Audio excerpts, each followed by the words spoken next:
गोष्टीचं नाव आहे जादूचा डब्बा. एका खेडेगावात धर्माजी नावाचा एक शेतकरी राहत होता. त्याच्या बायकोचं नाव अनुसया. हे दोघेही पती-पत्नी स्वभावाने फार दयाळू आणि परोपकारी होते. पण परिस्थितीने गरीब देखील होते. अशातच एकदा खूप मोठा दुष्काळ पडला. दुष्काळामुळे सगळ्याच लोकांचे हाल होऊ लागले. धर्माजीच्या घरात देखील खाणारी बरीच माणसे होती. म्हणून एके दिवशी त्याची पत्नी त्याला म्हणाली, "अहो, घरात आता थोडे दिवस पुरेल इतके धान्य आहे. त्यामुळे तुम्ही कुठेतरी कामधंदा शोधा आणि थोडाफार पैसा मिळवून आणा, नाहीतर फारच कठीण होईल." धर्माजीला बायकोचे म्हणणे पटले. तो म्हणाला, "मी उद्याच मोठ्या तालुक्याच्या गावाला जातो आणि कामधंदा शोधतो." दुसऱ्या दिवशी सकाळी अनुसया लवकरच उठली.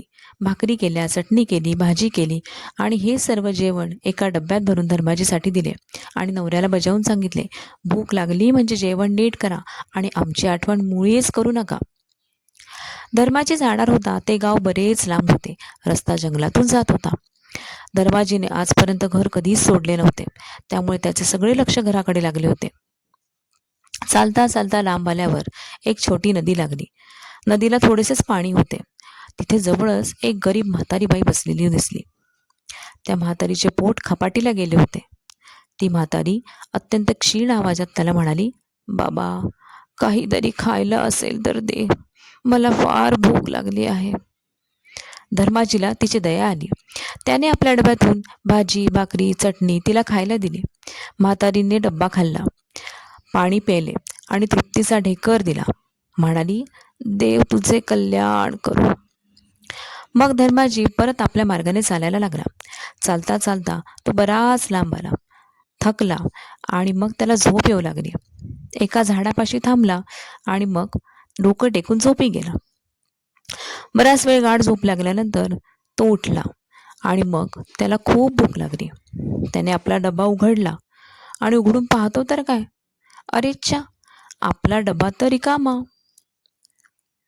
हे पाहून तो त्रासून गेला आणि रागाच्या भरात त्याने डब्बा जोरात आपटला. आता काय उपाशीच राहावं लागणार असे त्याला वाटले. शेवटी डबा उचलावा म्हणून तो उचलायला गेला तर काय गंमत, डब्बा चांगल्या चांगल्या पदार्थांनी गच्च भरलेला. तो त्या पदार्थांकडे डोळे विस्फारून बघत राहिला. त्याचा प्रथम विश्वासच बसला नाही. जंगलात त्याला भेटलेली ती म्हातारी दुसरी तिसरी कोणी नसून जंगलातली वनराणी होती. तिने धर्माजीची परीक्षा घेतली आणि तो दयाळू आणि प्रेमळ होता म्हणून त्याला कधीही न संपणारा जादूचा डब्बा दिला. आपण स्वप्नात तर नाही ना, असं धर्माजीला वाटलं. त्याने देवाचे खूप आभार मानले. डब्यातले सर्व पदार्थ खाल्ले. खाऊन झाल्यानंतर त्याने डबा पुन्हा पालथा घातला आणि सरळ केला. पाहिला तर काय, डबा पुन्हा पदार्थांनी भरलेला. या जादूच्या डब्यामुळे आपल्या मुलाबाळांना पोटभर खायला मिळेल म्हणून तो आनंदाने घरी परतला.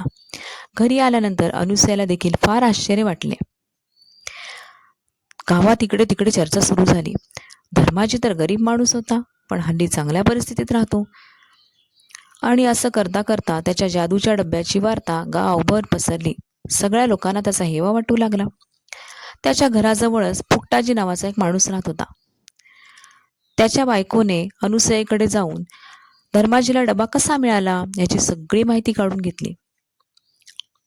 आणि मग घरी गेल्यानंतर तिने आपल्या नवऱ्याला जंगलातल्या रस्त्याने जायला सांगितले. नवऱ्याजवळ एक डब्बा देऊन झाडावर टांगून झोपायला सांगितले. सांगितल्याप्रमाणे फुकटाजी जंगलात आला. त्याला जखड म्हातारी भेटली. तिने त्याच्याजवळ खायला मागितले. पण हा नावाचाच फुकटा, तो कशाला कोणाला काय देतो. तो म्हातारीला खायला न देताच तसाच पुढे निघाला. म्हातारीने त्याचा डाव ओळखला. थोड्या वेळाने फुकटाजी झाडाजवळ आला. झाडा टांगलेला डबा काढला आणि त्याने बघितले की आता म्हातारीचे रूप घेतलेली वनराणी तिथे आलेली आहे. म्हातारीने त्याचा डबा काढून घेतला आणि दुसरा एक डबा तिथे ठेवला. फुकटाजी झोपून उठला आणि त्याने डब्बा पाहिला. त्याला डबा बदललेला दिसला. त्याला फारच आनंद झाला. त्याने डबा न उघडताच आनंदाच्या भरामध्ये घराकडे पळ सुटला. घरी आल्यानंतर त्याने आणि त्याच्या बायकोने दार बंद केले आणि डब्बा उघडून पाहिला. पालथा केला आणि सरळ करायला गेला तर काय गंमत, डब्यातून धूर निघाला. त्या धुरातून एक भयंकर राक्षसीण बाहेर आली. तिला पाहिल्यानंतर ते दोघं थरथर कापू लागले. खूप घाबरले. मोठमोठ्याने ओरडून त्यांनी लोकांना जमा केले. पण राक्षसीण नुसतीच घाबरवण्यासाठी आली होती. ती लगेचच गुप्त झाली. लोकांना काहीच दिसले नाही. लोकांपुढे त्यांचे हसे झाले. यालाच म्हणतात ना, खोट्याच्या कपाळी कुऱ्हाड. चांगले काम केले, दयाळूपणा दाखवला तर चांगले फळ मिळते आणि वाईट काम केले तर त्याची परिणती सुद्धा वाईटच होते.